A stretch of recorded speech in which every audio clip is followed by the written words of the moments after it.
What's going on, beautiful bees? Hope you're all doing well.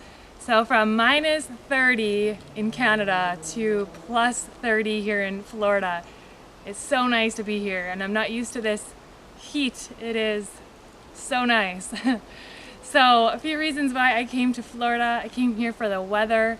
It's beautiful here, and I like to venture out, explore, and also get some fruit. See if the fruit here is better than Canada, and already it's been amazing. The papayas are ripe, cantaloupes are really good.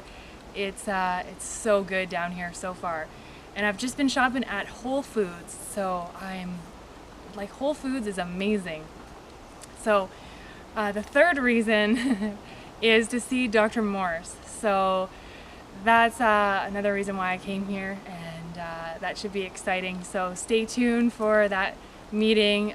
I'm not sure when that video will come out and how long it will be, but stay tuned for that. So Dr. Morse I'm in Orlando right now, so it's about a 2-hour drive to Port Charlotte where he is. So we're gonna drive out there and go meet Dr. Morse while eating lots of fruit and getting in some sun and just having a good time, enjoying this weather. I needed a break from the cold. It was a bit much, so this is great. So stay tuned for more videos, and we'll catch up with you guys very soon. As always, be alkaline, be yourself, and be getting in some nature today. Cheers.